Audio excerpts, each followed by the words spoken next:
میں پاکستان کے نوجوانوں کو کہنا چاہتا ہوں جو اچھے کہلاتے ہیں، پڑھے لکھے کہلاتے ہیں، اچھے ماں باپ کے بچے کہلاتے ہیں، شریف کہلاتے ہیں، یہ اس ملک میں برائی تم تمام شریفوں کی وجہ سے ہے، تم تمام اچھوں کی وجہ سے ہے۔ تم اچھے ہو کر،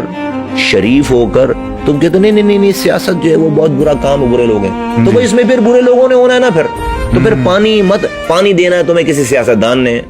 سیوریج کا نظام ٹھیک کرنا کسی سیاستدان نے، ایف آئی آر تمہاری کٹوانی کسی سیاستدان نے، لائٹ تمہیں کسی سیاستدان نے دینا، بجلی گیس تمہیں سیاستدان نے، نوکری سیاستدان نے دینی، روڈ اس نے بنانی، ٹرانسپورٹ اس نے دینا ہے، ملک کا نظام اس نے دینا، اور وہاں تم کہتے ہو کہ جی میں تو اچھا ہوں، میں تو یہاں نہیں جا سکتا، تو کسی برے نے وہاں پر ہونا ہے۔ یاد رکھیں اس بات کو میری، دیکھیں اگین پھر وہ بات آ جاتی ہے، وہ لائن نہیں کہ میں اپنی پھر آپ یہ نہ کہیں کہ آپ سیاست میں دین کو کیوں استعمال، میں اپنی جو اسپرٹ لیتا ہوں اپنے لیے، میں جو سمجھتا ہوں جس سے مجھے طاقت ملتی ہے، میں جب یہ دیکھتا ہوں کہ اللہ تعالیٰ قرآن میں بتا رہے ہیں کہ بنی اسرائیل کے زمانے میں فرعون کو نجومیوں نے بتایا کہ بنی اسرائیل میں، مفہوم عرض کر رہا ہوں، قرآن ہے یہ، بنی اسرائیل میں بچہ پیدا ہوگا جو تیری سلطنت ختم کرے گا۔ فرعون نجومیوں نے فرعون کو یہ بتایا، تو فرعون نے حکم دیا کہ بھئی جو بنی اسرائیل میں جو لڑکا پیدا ہو اس کو ذبح کر دو، مار دو، اور جو لڑکیوں کو زندہ چھوڑ دو۔ صرف جو بچہ پیدا ہوتا تھا بنی اسرائیل میں، لڑکیاں ہوتی تھی، بچیاں پیدا ہوتی تھی تو چھوڑ دیتے تھے، لڑکے پیدا ہوتے تھے تو چھین کر، ماں کی گوشت چھین کر اس کو ذبح کر دیتے تھے۔ میں سوچتا ہوں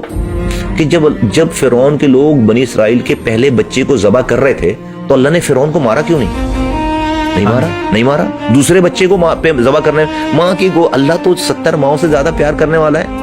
وہ تو دیکھ رہا ہے کہ ماؤں کے گودوں سے بچوں کو چھین کر اس کو ذبح کر رہے، اللہ مار نہیں رہا۔ میں نے علم والے لوگوں سے پوچھا کہ کتنے بندے مارے فرعون نے، کتنے بچے ذبح کیے، تو بتاتے ہیں ہزاروں کی تعداد میں ذبح کیے، ہزاروں کی تعداد میں فرعون نے بچے ماں کی گود سے چھین کر ذبح کر دیے۔ اللہ نے فرعون نہیں مارا، کیوں؟ کیونکہ پورا بنی اسرائیل اپنے سامنے اپنے بچوں کو ذبح ہوتا دیکھ رہا تھا، اور کی مدد آنے کی کچھ پری کنڈیشنز ہیں جی۔ جب تک بندہ کوشش نہیں کرے گا، ظلم کے خلاف کھڑا نہیں ہوگا، اللہ اپنی مدد بھیجتا نہیں، کسی کو نہیں بھیجتا۔ امتحان تو انسان کا ہی ہے۔ پھر اللہ نے مدد نہیں بھیجی، فرعون نہیں مرا ہزار۔ پھر اللہ تعالیٰ نے موسیٰ علیہ السلام پیدا کیا، بڑا کیا، جوان کیا، ان کو نبوت دے دی۔ اب ان کے کہنے پہ ہارون علیہ السلام کو نبوت، دو پیغمبر بنا دیے، دونوں بھائی پیغمبر۔ اب موسیٰ علیہ السلام سے اللہ تعالیٰ یہ نہیں کہہ رہے کہ موسیٰ علیہ السلام اب آپ نبی بن گئے، اب آپ نماز اٹھائیے اور جا کر کوہ طور پر بیٹھ جائیے، اللہ کیجئے، آپ کی نماز ختم ہوگی، سلام پھیریں گے تو فرعون مرا ہوا ملے گا، کہ اللہ نے بولا موسیٰ علیہ السلام سے؟ نہیں، اللہ نے بولا موسیٰ علیہ السلام کو بھائی جاؤ، جا کر آواز لگاؤ، فرعون کے پاس جاؤ، تم اور تمہارے بھائی جاؤ، جا کر آواز لگاؤ فرعون کے، دونوں نبیوں کو کہہ رہے۔ میں پوچھتا ہوں بھائی رب کو کیا ضرورت تھی موسیٰ علیہ السلام کو فرعون کے؟ میرے رب کو فرعون مارنے کے لیے کسی موسیٰ کی ضرورت نہیں ہے۔ اللہ تعالیٰ مجھے اور آپ کو اور رہتی دنیا تک آنے والے انسانوں کو یہ بتانا چاہ رہا ہے، اور اس واقعے کو محفوظ کر کے حضور کے ذریعے صلی اللہ علیہ وآلہ وسلم کے ذریعے ہم تک یہ بات پہنچائی، یہ بتانا چاہ رہا ہے کہ دیکھو میں نے موسیٰ جیسے پیغمبر کی مدد بھی بغیر کوشش کروائے نہیں کی ہے، پہلے کوشش کروائی اس سے جا کر۔ وہ فرعون جو کہ ظالم تھا، جو کہ مارتا تھا، بندوں کو مارتا تھا، دشمن تھا، اس کے سامنے جا کر کھڑے ہو کر کلمہ حق کہا ہے، پہلے گئے موسیٰ علیہ السلام گئے، اور اللہ نے قرآن میں یہ بھی بتایا کہ کیسے بات کرنا، ان کا آہستہ آرام سے بات کرنا، مفہوم عرض کر رہا ہوں کہ شاید اس کے سمجھ میں آ جائے، اللہ کو تو پتا تھا نہیں سمجھے گا، لیکن اللہ نے طریقہ کار بھی بتایا، گئے بھائی جا کر آواز لگائی۔